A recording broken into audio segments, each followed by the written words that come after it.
China ಮತ್ತು ಭಾರತದಂಥ ದೇಶಗಳನ್ನ ತಮ್ಮ ತೆಕ್ಕೆಗೆ ಅಥವಾ ನಮ್ಮ ಕಂಟ್ರೋಲಲ್ಲಿ ಇಟ್ಕೋಬೇಕು ಅಂತ ಮಾಡ್ತಾರಂಥ ಯುದ್ಧ ಇದು. 350 ಹೆಚ್ಚು ಜನರನ್ನು ಒಂದೇ ಒಂದು ದಿನದಲ್ಲಿ ಇಸ್ರೇಲ್ ಕೊಂದಿದೆ. ಟ್ರಂಪು ತನ್ನ ಹುಚ್ಚುತನದಿಂದ ಪ್ರದರ್ಶನ ಮಾಡ್ತಿದ್ದಾರೆ. ಈಗಾಗಲೇ ದಿಗ್ಬಂಧನ ಹಾಕಿರುವಂಥ ಹಾರ್ಮುಜ್ ಜಲಸಂಧಿನ ನಾನು ಮತ್ತೆ ಅದನ್ನು ಬ್ಲಾಕ್ ಮಾಡ್ತೀನಿ, ಅದನ್ನು ನಾನು ದಿಗ್ಬಂಧನ ಹಾಕ್ತೀನಿ ಅಂತ ಹೇಳ್ತಿದ್ದಾರೆ. 70-80 ದೇಶಗಳನ್ನ ಅಮೇರಿಕ ಹಾಳು ಮಾಡಿದೆ. ಅಮೇರಿಕ ಯಾವ ರೀತಿ ಈ ಒಂದು ಮಧ್ಯಪ್ರಾಚ್ಯ ರಾಜಕೀಯದಲ್ಲಿ ಸಿಲುಕಿಕೊಂಡಿದೆ ಅಂತ ಹೇಳಿದ್ರೆ ಇದರಿಂದ ಹೊರಗಡೆ ಬರೋದು ಆಲ್ಮೋಸ್ಟ್ ಸಾಧ್ಯವಾಗಿದೆ.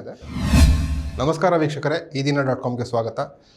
ಮಧ್ಯಪ್ರಾಚ್ಯದಲ್ಲಿ ನಡೀತಾ ಇರುವಂತಹ ಈ ಉದ್ವಿಗ್ನತೆಗೆ, ಈ ಯುದ್ಧಕ್ಕೆ ಪರಿಹಾರ ಏನು ಅಂತ ತಿಳ್ಕೊಳ್ಳೋದಕ್ಕೆ ನಾವು ಪ್ರಯತ್ನ ಪಡೋಣ.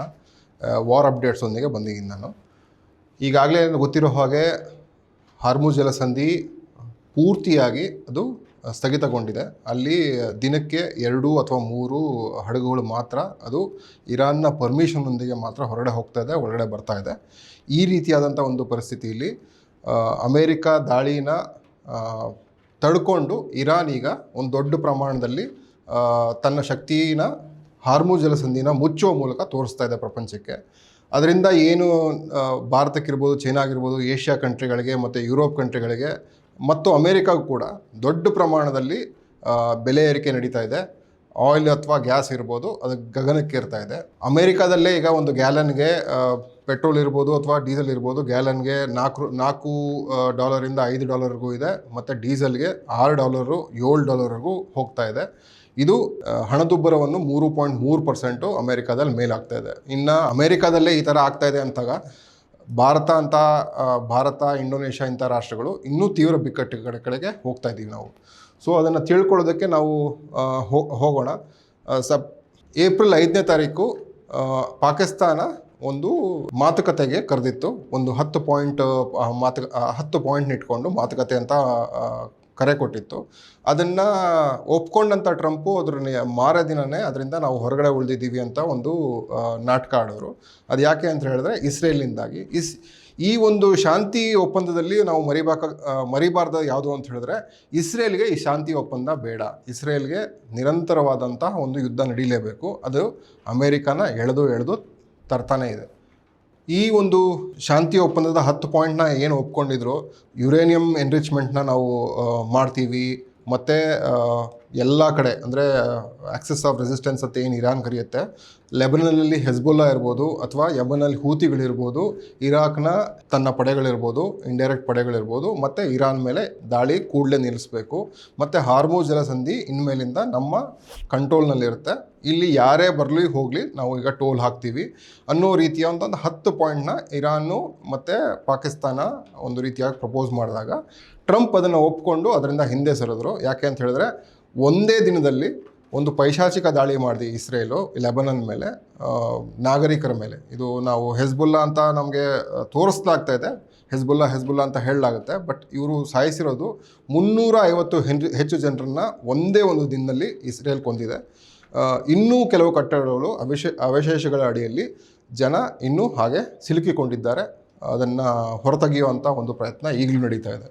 ಸೊ ಈ ಒಂದು ಘಟನೆಯಿಂದ ಈ ಶಾಂತಿ ಒಪ್ಪಂದಕ್ಕೆ ಏನು ಮುಂದೆ ಹೋಗಬೇಕಾಯಿತು ಅದು ಒಂದು ತಡೆ ಆಯಿತು. ಅದಾದ ನಂತರ ಏಪ್ರಿಲ್ 11ನೇ ತಾರೀಕು ಪಾಕಿಸ್ತಾನದ ಇಸ್ಲಾಮಾಬಾದ್ನಲ್ಲಿ ಸೆರೆನಾ ಹೋಟೆಲ್ ಅಂತ ಏನಿದೆ, ಆ ಸೆರೆನಾ ಹೋಟ್ಲಲ್ಲಿ ಇರಾನಿನ 70ರಿಂದ 80 ಜನ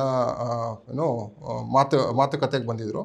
ಗಾಲಿಬಾಫ್ ಇರ್ಬೋದು ಅಥವಾ ಅಗಾರ್ಚಿ ಇರ್ಬೋದು, ಪ್ರೊಫೆಸರ್ ಮರಾಂಡಿ ಇರ್ಬೋದು, ಇವರೆಲ್ಲ ಬಂದು ಶಾಂತಿ ಮಾತುಕತೆಗೆ ಇವರೆಲ್ಲ ಬಂದಿದ್ದರು ಕೂಡ. ಇವರು 3 ಪ್ಲೇನ್ಗಳು ಬಂದಿದ್ದರು. ಯಾಕೆಂದರೆ ಇವ್ರಿಗೆ ಆತಂಕ ಇದ್ದಿದ್ದೇನು ಅಂತ ಹೇಳಿದ್ರೆ ಅವರು ಬರ್ತಾ ಇರೋವಂಥ ಪ್ಲೇನ್ನು ಅಮೇರಿಕ ಮತ್ತು ಇಸ್ರೇಲ್ ಹೊಡೆದಾಕ್ಬೋದು ಅನ್ನೋ ಒಂದು ಆತಂಕದಿಂದ ಅವರು ಬಂದಿದ್ದರು. ಬಟ್ ಅವರು ಬಂದಾಗ ಒಂದು ಒಳ್ಳೆಯ ಒಂದು ಸಂದೇಶ ಕೊಡೋದಕ್ಕೆ ಒಂದು ಪ್ಲೇನ್ನ ಮೊದಲ ಸೀಟ್ಗಳಲ್ಲಿ ಮಿನಾಬ್ನಲ್ಲಿ ಸತ್ತಿರುವಂತಹ ಮಕ್ಕಳ ಫೋಟೋ ಮತ್ತು ಅವರ ಬ್ಯಾಗು, ರಕ್ತ ಸಿಕ್ತ ಬ್ಯಾಗ್ ಇರ್ಬೋದು, ಶೂಸ್ ಇರ್ಬೋದು, ಅದನ್ನು ಇಟ್ಟು ಇರಾನಿಂದ ಇಸ್ಲಾಮಾಬಾದ್ಗೂ ಬಂದಿದ್ದರು. ಸೊ ಈ ಮಾತುಕತೆ ಒಂದು ರೀತಿಯಾದಂಥ ಏಪ್ರಿಲ್ 11ರಿಂದ 12ನೇ ತಾರೀಕುವರೆಗೂ 21 ಗಂಟೆಗಳ ಕಾಲ ದೀರ್ಘವಾದ ಒಂದು ಮಾತುಕತೆ ಆಯಿತು. ಈ ಮಾತುಕತೆ ಒಂದು 21 ಗಂಟೆಗಳ ಕಾಲ ಮುರಿದು ಬಿತ್ತು. ಆ ಮುರಿದು ಬೀಳೋದಕ್ಕೆ ಏನು ಕಾರಣ ಅಂತ ಅಮೇರಿಕಾ ಒಂದು ರೀಸನ್ ಹೇಳಿದ್ರೆ ಇರಾನ್ ಒಂದು ರೀಸನ್ ಹೇಳ್ತಿದೆ. ಅಮೇರಿಕಾ ಹೇಳ್ತಾ ಇರೋ ರೀಸನ್ ಏನು ಅಂತ ಹೇಳಿದ್ರೆ, ಇವರು ನ್ಯೂಕ್ಲಿಯರ್ ಬಾಂಬ್ ತಯಾರಿಸೋದಕ್ಕೆ ಒಪ್ಕೊಳ್ತಾ ಇಲ್ಲ, ಇವರು ಎನ್ರಿಚ್ಮೆಂಟ್ ಮಾಡೋದಕ್ಕೆ ನಾವು ಏನು ಹೇಳಿದ್ರು ಕೂಡ ಅದು ನಮ್ಮ ಬೆಸ್ಟ್ ಆಫರ್ ಆಗಿತ್ತು, ಅದನ್ನು ಇವರು ಒಪ್ತಾ ಇಲ್ಲ ಅಂತ ಹೇಳಿದ್ರು. ಈ ಒಪ್ತಾ ಇಲ್ಲ ಅಂತ ಹೇಳಿದಾಗ ಅದ್ರ ಜೊತೆಗೇನೆ ಹಾರ್ಮುಜ್ ಜಲಸಂಧಿನ ಯಾವ ರೀತಿ ಇರಾನ್ ದಿಗ್ಬಂಧನ ಹಾಕಿದೆ ಅದನ್ನು ಬಿಡುಗಡೆಗೊಳಿಸಬೇಕು ಮತ್ತು ಮುಕ್ತವಾಗಿ ಎಲ್ಲರೂ ಓಡಾಡಂಗೆ ಮಾಡಬೇಕು ಅಂತ ಅಮೇರಿಕಾ ಬಯಸಿತ್ತು.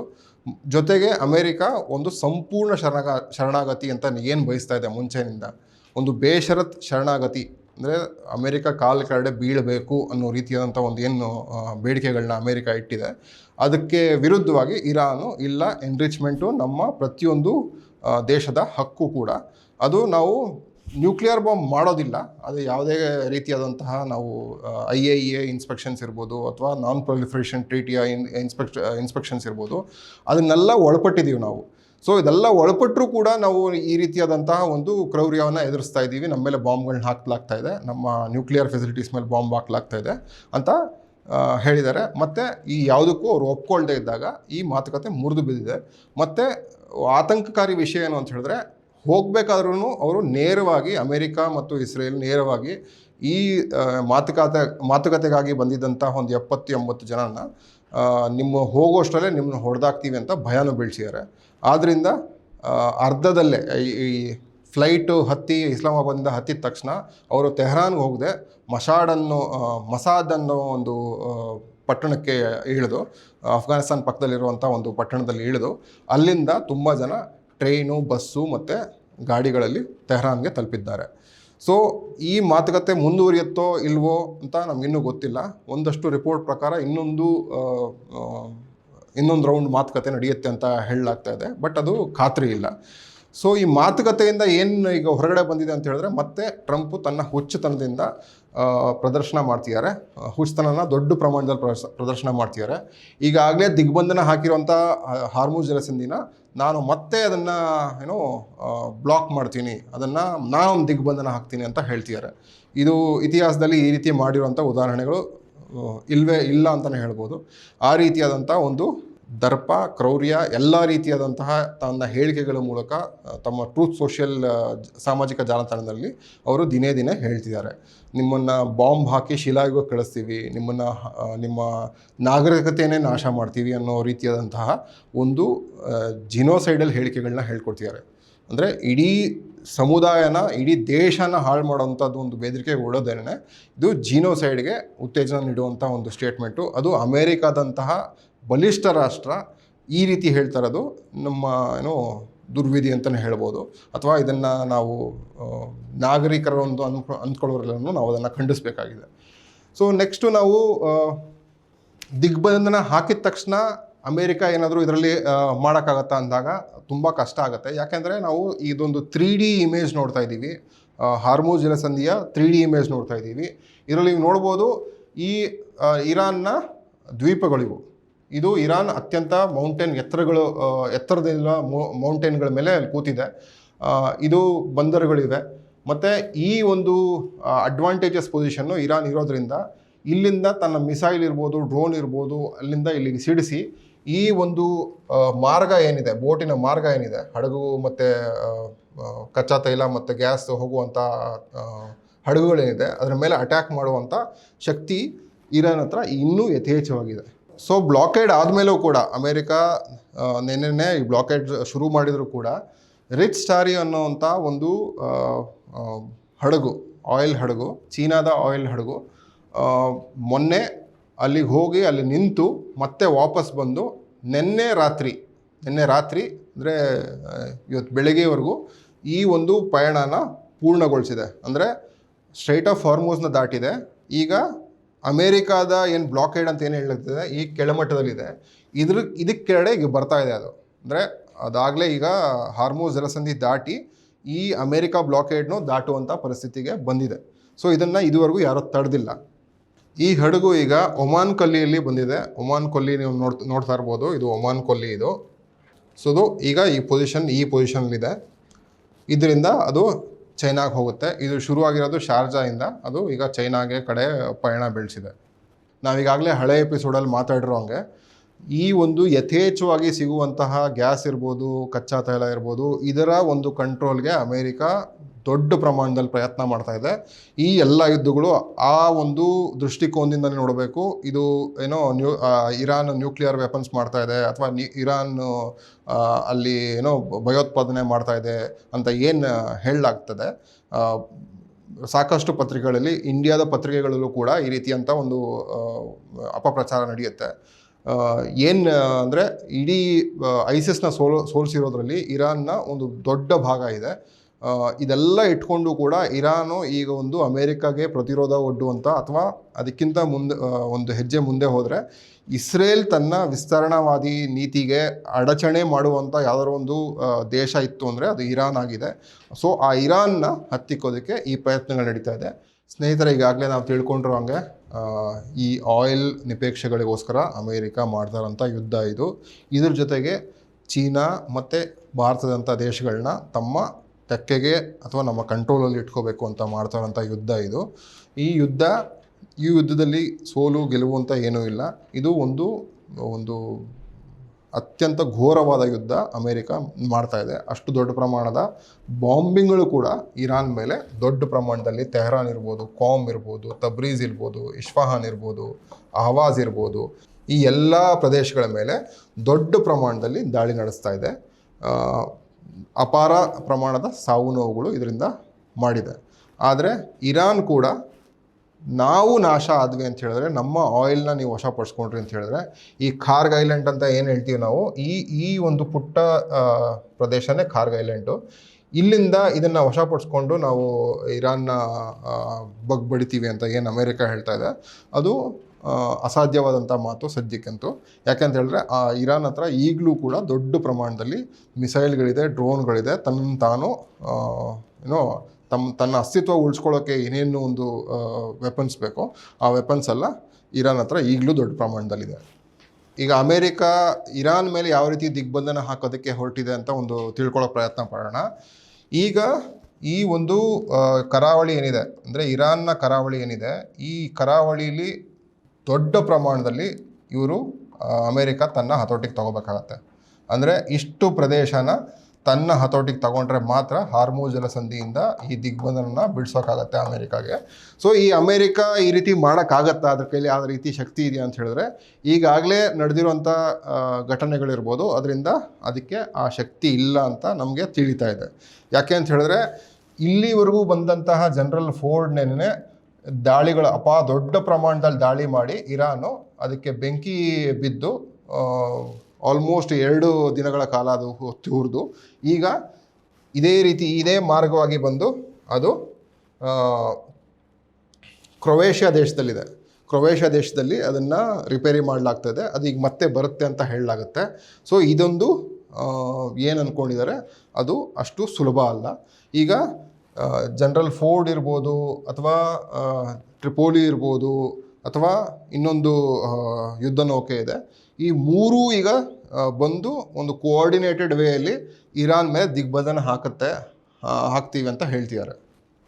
ಒಂದು ರೀತಿಯಾದಂತಹ ದಿಗ್ಬಂಧನ ಹಾಕೋದಕ್ಕೆ ಇರಾನ್ನ ಆಲ್ಮೋಸ್ಟು ನೀವು 700-800 ಕಿಲೋಮೀಟ್ರಷ್ಟು ನೀವು ಒಂದು ವಿಯೆಟ್ನಾಂನ ವಿಸ್ತೀರ್ಣ ಏನಿದೆ, ವಿಯೆಟ್ನಾಂ ಇಡೀ ದೇಶದ ವಿಸ್ತೀರ್ಣ ಏನಿದೆ, ಅಷ್ಟು ವಿಸ್ತೀರ್ಣನ ಕಂಟ್ರೋಲ್ ಮಾಡ್ಕೊಳ್ಳೋದಕ್ಕೆ ಸದ್ಯಕ್ಕಂತೂ ಅಮೇರಿಕ ಒಂದೇ ದೇಶಕ್ಕೆ ಇಲ್ಲಿ ಅಸಾಧ್ಯದ ಮಾತು. ನಾವೀಗಾಗಲೇ ಮಾತಾಡ್ದಂಗೆ ಈ ಜನರಲ್ ಫೋರ್ಡು ಇದು ಒಂದಷ್ಟು ದಿನಗಳ ಕಾಲ ಈ ಇರಾನ್ ಪ್ರದೇಶದಲ್ಲಿ ಬಂದು ಇಲ್ಲಿ ಇದು ಜನರಲ್ ಫೋರ್ಡು ಈಗ ಕ್ರೊವೇಷಿಯಾ ದೇಶದಲ್ಲಿದೆ. ಕ್ರೊವೇಷಿಯಾದ ಒಂದು ದ್ವೀಪದಲ್ಲಿ ಅದು ರಿಪೇರಿ ಆಗ್ತಾ ಇದೆ. ಅದು ಈಗ ಮತ್ತೆ ಇಲ್ಲಿಗೆ ಬರುತ್ತೆ ಅಂತ ಹೇಳಲಾಗುತ್ತೆ. ಈಗ ಇಲ್ಲಿ ಡಿಯಾಗೋ ಗಾರ್ಸಿಯಾ ಅಂತ ಒಂದು ಮಿಲಿಟರಿ ನೆಲೆ ಇದೆ. ಅಲ್ಲಿ USS ಟ್ರಿಪೋಲಿ ಅನ್ನೋದನ್ನು ನಿಯೋಜಿಸಲಾಗಿದೆ. ಈ ಹೆಸರು ಏನೇನಿದೆ, ಈ ಹೆಸರು ಏನು ಕಾಣ್ತಾ ಇದೆ, ಇದೆಲ್ಲ ಆ್ಯಕ್ಷನ್ನಲ್ಲಿರುವಂತಹ ಯುದ್ಧ ನೌಕೆಗಳು ಅಮೇರಿಕಾದ್ದು. ಒಂದು ಪೆಸಿಫಿಕ್ ಮಹಾಸಾಗರದಲ್ಲಿ ಫಿಲಿಪೈನ್ಸ್ ಹತ್ರ ಇದ್ದರೆ, ಇನ್ನೂ 2 ಅರೇಬಿಯನ್ ಮಹಾಸಾಗರದಲ್ಲಿ, ಒಂದು ಟ್ರಿಪೋಲಿ ಡಿಯಾಗೋ ಗಾರ್ಸಿಯಾಲಿದೆ, ಮತ್ತು USS ಅಬ್ರಹಂ ಲಿಂಕನ್ನು ಕೂಡ ಈ ಒಂದು ಪ್ರದೇಶದಲ್ಲಿ ಸುತ್ತಾಡ್ತಾ ಇದೆ ಅಥವಾ ಅಲ್ಲಿ ಡಾಕ್ ಆಗಿದೆ. ಜನರಲ್ ಫೋರ್ಡ್ ಕೂಡ ಇದನ್ನು ಈಗ ಬಂದು ಸೇರಿಕೊಳ್ಳುತ್ತೆ. ಅದ್ರ ಜೊತೆಗೆ ಜಾರ್ಜ್ ಡಬ್ಲ್ಯೂ ಬುಷ್ ಅಂತ USS ಜಾರ್ಜ್ ಡಬ್ಲ್ಯೂ ಬುಷ್ ಅಂತ ಏನಿದೆ, ಇದು ಕೂಡ ಬಂದು ಈಗ ಜಾರ್ಜ್ ಡಬ್ಲ್ಯೂ ಬುಷ್ ಕೂಡ ಬಂದು USS ಜಾರ್ಜ್ ಡಬ್ಲ್ಯೂ ಬುಷ್ ಕೂಡ ಯುದ್ಧ ನೌಕೆ ಬಂದು ಇಲ್ಲಿಗೆ 3 ಅಥವಾ 4 ಯುದ್ಧ ನೌಕೆಗಳ ಜೊತೆಗೆ ಇಲ್ಲಿ ಬಂದು ದಿಗ್ಬಂಧನ ಹಾಕೋದಕ್ಕೆ ಪ್ರಯತ್ನ ಪಡುತ್ತೆ ಅಂತ ಹೇಳಲಾಗುತ್ತೆ. ಇದರಲ್ಲಿ ಇನ್ನೊಂದು ಮಾತು ನಾವು ತಿಳ್ಕೊಬೇಕಾಗಿರೋದಂದರೆ, ಈ ಜಾರ್ಜ್ ಡಬ್ಲ್ಯೂ ಬುಷು ಏನು ಬರ್ತಿತ್ತು, ಇದು ಏನೋ ಗಿಬ್ರಾಲ್ಟರ್ ಮೂಲಕ ಮೆಡಿಟರೇನಿಯನ್ ಸಮುದ್ರಕ್ಕೆ ಹೋಗೋ ಬದಲು ಇದು ಮೆಡಿಟರೇನಿಯನ್ ಸಮುದ್ರ ಹೋದರೆ ಮತ್ತೆ ಈ ಸೂಯಸ್ ಕೆನಾಲ್ ಮೂಲಕ ಈ ಕೆಂಪು ಸಮುದ್ರದ ಮೂಲಕ ಇಲ್ಲಿಗೆ ಬಂದಾಗ ಹೂತಿಗಳು ಅಂತ ಏನಿದ್ದಾರೆ ಇಲ್ಲಿ ನಾರ್ತ್ ಯಮನ್ನಲ್ಲಿ, ಇವರು ದಾಳಿ ಮಾಡ್ತಾರೆ ಅಂತ ಹೇಳಲಾಗಿ ಅವರು ತಮ್ಮ ದಿಕ್ಕನ್ನು ಬದಲಿಸಿ ಇಲ್ಲಿಗೆ ಬಂದು ಇಲ್ಲಿಂದ ಇಡೀ ಆಫ್ರಿಕಾನ ಸುತ್ತಾಕೊಂಡು ಬಂದು ಇಲ್ಲಿ ನಿಯೋಜಿಸಲಾಗತ್ತೆ ಅಂತ ಹೇಳಲಾಗತ್ತೆ. ಅಬ್ರಹಂ ಲಿಂಕನ್ನು ಮತ್ತು USS ಜಾರ್ಜ್ ಡಬ್ಲ್ಯೂ ಬುಷ್ ಇರ್ಬೋದು ಅಥವಾ ಈ ಫೋರ್ಡ್ ಇರ್ಬೋದು, ಹೆನ್ರಿ ಫೋರ್ಡ್ ಇರ್ಬೋದು, ಈ 3-4 ಯುದ್ಧ ನೌಕೆಗಳು ಇಲ್ಲಿಗೆ ಬಂದು ಈ ದಿಗ್ಬಂಧನ ಹಾಕ್ತಾರೆ ಅಂತ ಹೇಳ್ಬೋದು. ಈ ದಿಗ್ಬಂಧನದಿಂದ ಏನು ಲಾಭ ಅಂತ ಇದುವರೆಗೂ ಯಾರಿಗೂ ಗೊತ್ತಿಲ್ಲ. ಯಾಕೆ ಅಂತ ಹೇಳಿದ್ರೆ, ಇರಾನ್ ಈಗಾಗಲೇ ದೊಡ್ಡ ಪ್ರಮಾಣದಲ್ಲಿ ಒಂದು ಆರ್ಥಿಕ ಸಂಕಷ್ಟನ 47 ವರ್ಷಗಳಿಂದ ಎದುರಿಸ್ತಾನೆ ಇದೆ. ಇರಾನ್ ಮೇಲೆ ಹಾಕಿರುವಂತಹ ಒಂದು ಆರ್ಥಿಕ ನಿರ್ಬಂಧಗಳು ಅತ್ಯಂತ ಕಠಿಣವಾದದ್ದು. ಅದನ್ನೇ ತಡ್ಕೊಂಡು ಇರಾನು ಈ ರೀತಿಯಾದಂಥ ಒಂದು ತನ್ನದೇ ಆದ ಒಂದು ಶಕ್ತಿನ ಬೆಳೆಸ್ಕೊಂಡು ಅಮೇರಿಕಾಗೆ ಸೆಡ್ಡು ಹೊಡಿತಾ ಇದೆ, ಇಸ್ರೇಲ್ಗೂ ಸೆಡ್ಡು ಹೊಡಿತಾ ಇದೆ.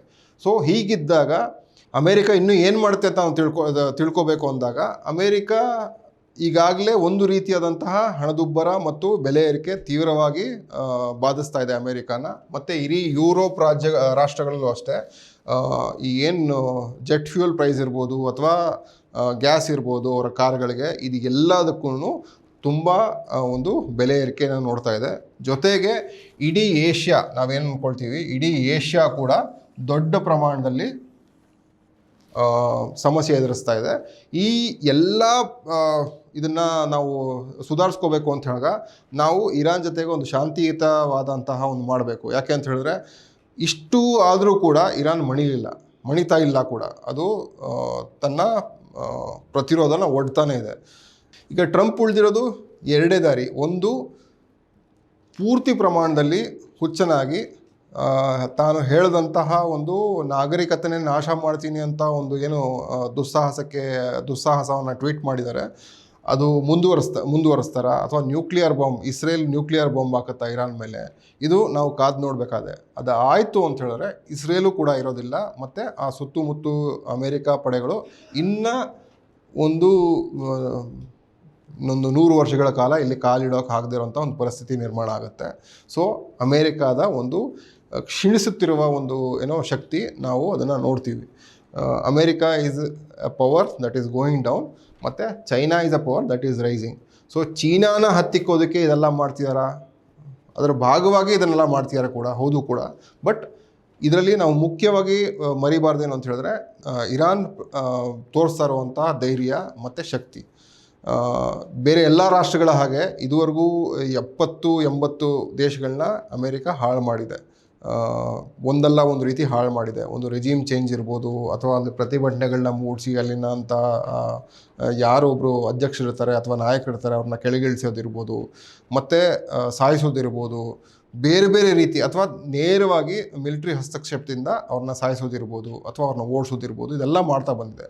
ಆದರೆ ಇರಾನು ಇದು ಯಾವುದಕ್ಕೂ ಬಗ್ಗದೆ ಒಂದು ದೊಡ್ಡ ರೀತಿಯಂಥ ಪ್ರತಿರೋಧ ಒಡ್ತಾ ಇದೆ. ಇದು ನೇರವಾಗಿ ಇರಾನು ಈ ಗಲ್ಫ್ ರಾಷ್ಟ್ರಗಳ ಮೇಲೆ ತನ್ನ ಒಂದು ಗಲ್ಫ್ ರಾಷ್ಟ್ರಗಳ ಮೇಲೆ ಮತ್ತು ಇಸ್ರೇಲ್ ಮೇಲೆ ದೊಡ್ಡ ಪ್ರಮಾಣದಲ್ಲಿ ದಾಳಿಗಳು ಮಾಡ್ತಾ ಇದೆ. ಇದು ಇಲ್ಲಿಗೆ ನಿಲ್ಲುತ್ತಾ? ಯಾಕಂದರೆ ಇದು ಇರಾನ್ಗೆ ನಿಲ್ಲೋದಿಲ್ಲ ಅಂತ ನಮ್ಗೆ ಗೊತ್ತಾಗ್ತಾ ಇದೆ. ಯಾಕೆ ಅಂತ ಹೇಳಿದ್ರೆ, ಇಸ್ರೇಲ್ ಕೂಡ ಪದೇ ಪದೇ ಹೇಳ್ತಾ ಇದೆ, ಇರಾನ್ ಮುಗಿಸಿದ ಮೇಲೆ ನಾವು ಟರ್ಕಿನ ಟಾರ್ಗೆಟ್ ಮಾಡ್ತೀವಿ ಅಂತ ಹೇಳ್ತಾ ಇದೆ.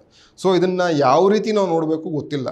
ಪ್ಲಸ್ ಇನ್ನೊಂದೇನು ಅಂತ ಹೇಳಿದ್ರೆ, ಪಾಕಿಸ್ತಾನ ಮಧ್ಯಸ್ಥಿಕೆ ವಹಿಸಿ ಮಾತುಕತೆ ಮಾಡಿದ ನಂತರ ಸೌದಿ ಅರೇಬಿಯಾಗೆ ಮತ್ತು ಪಾಕಿಸ್ತಾನಕ್ಕೆ ಒಂದು ಒಪ್ಪಂದ ಇದೆ, ಕಳೆದ ವರ್ಷ ಮಾಡ್ಕೊಂಡ ಒಪ್ಪಂದ. ಏನು ಅಂತ ಹೇಳಿದ್ರೆ, ನಮ್ಮ ಮೇಲೆ ಅಟ್ಯಾಕ್ ಆಯಿತು ಅಂದರೆ ನೀವು ಬಂದು ನಮ್ಮ ಜೊತೆ ಹೋರಾಡ್ತೀರಾ ಅಂತ. ಸೊ ಈಗಾಗಲೇ 13,000 ಜನ ಪಾಕಿಸ್ತಾನಿ ಸೈನಿಕರನ್ನ ಸೌದಿ ಅರೇಬಿಯಾದಲ್ಲಿ ನಿಯೋಜಿಸಲಾಗಿದೆ. ಮತ್ತು ಒಂದು 15 ಫೈಟರ್ ಜೆಟ್ಗಳನ್ನು ಅಲ್ಲಿ ನಿಯೋಜಿಸಲಾಗಿದೆ. ಸೊ ಇದನ್ನೆಲ್ಲ ತಡೆದು ಇರಾನು ಜಯಶಾಲಿ ಆಗುತ್ತಾ, ಇದನ್ನು ನಾವು ನೋಡಬೇಕಾಗಿದೆ. ಬಟ್ ಇದೆಲ್ಲದಕ್ಕಿಂತ ಮುಖ್ಯವಾಗಿ ಅಮೇರಿಕಾ ಯಾವ ರೀತಿ ಈ ಒಂದು ಮಧ್ಯಪ್ರಾಚ್ಯ ರಾಜಕೀಯದಲ್ಲಿ ಸಿಲುಕಿಕೊಂಡಿದೆ ಅಂತ ಹೇಳಿದ್ರೆ, ಇದರಿಂದ ಹೊರಗಡೆ ಬರೋದು ಆಲ್ಮೋಸ್ಟ್ ಅಸಾಧ್ಯವಾಗಿದೆ. ಸೊ ಅದರಿಂದನೇ ಟ್ರಂಪು ದಿನೇ ಒಂದು ತಿಕ್ಕಲತನದ ಹೇಳಿಕೆಗಳು ಕೊಡ್ತಿದ್ದಾರೆ. ಈಗಾಗಲೇ ಮುಚ್ಚಿರುವಂಥ ಹಾರ್ಮುಜ್ ಜಲಸಂಧಿನ ನಾನು ಮುಚ್ತೀನಿ, ಬೇರೆ ಕಡೆಯಿಂದ ಮುಚ್ತೀನಿ ಅಂತ ಹೇಳ್ತಿದ್ದಾರೆ. ಇದು ಯಾವ ರೀತಿ ತರ್ಕ, ಇದು ಹೇಗಾಗುತ್ತೆ ನಾವು ಮುಂದೆ ನೋಡಬೇಕಾಗಿದೆ.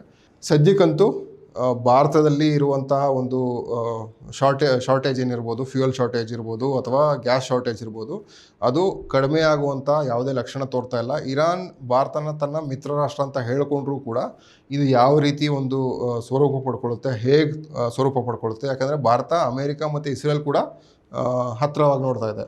ಸೊ ಈ ಒಂದು ಭೂಗೋಳಿಕ ಅಥವಾ ಗ್ಲೋಬಲ್ ಪೊಲಿಟಿಕ್ಸ್ ಯಾವ ರೀತಿ ಒಂದು ಟರ್ನ್ಔಟ್ ಆಗುತ್ತೆ ಇನ್ನೂ ಯಾರಿಗೂ ಹೇಳೋಕ್ಕೆ ಬರೋದಿಲ್ಲ. ಸೊ ಈಗ ಸದ್ಯಕ್ಕೆ ಶಕ್ತಿಶಾಲಿ ಅಂತ ಪೊಸಿಷನ್ ಯಾವ್ದಾದ್ರು ಇತ್ತು ಅಂತ ಹೇಳಿದ್ರೆ ಅದು ಚೀನಾ ಇದನ್ನು ಅಮೇರಿಕಾದ ದಾಳಿಯನ್ನು ಖಂಡಿಸಿದೆ. ಬಟ್ ತನ್ನ ಅಂತರನ ಕಾಯ್ಕೊಂಡಿದೆ. ಅಂದರೆ ತಾನು ಯುದ್ಧದಲ್ಲಿ ನೇರವಾಗಿ ಭಾಗಿಯಾಗಲ್ಲ. ಮತ್ತು ಈ ಒಂದು ನಮ್ಮ ಇರಾನ್ನಿಂದ ಏನೇ ಒಂದು ವ್ಯಾಪಾರ ವಹಿವಾಟಿಗೆ ಅಮೇರಿಕ ಆಗಿರೋಂಥ ದಿಗ್ಬಂಧನವನ್ನು ನಾವು ಎದುರಿಸ್ತೀವಿ ಅಂತಲೂ ಚೀನಾ ಈಗಾಗಲೇ ಹೇಳ್ಕೊಂಡಿದೆ. ಸೊ ಮುಂದೆ ಇನ್ನೂ ದೊಡ್ಡ ಸಮಸ್ಯೆ ಬರ್ಬೋದು.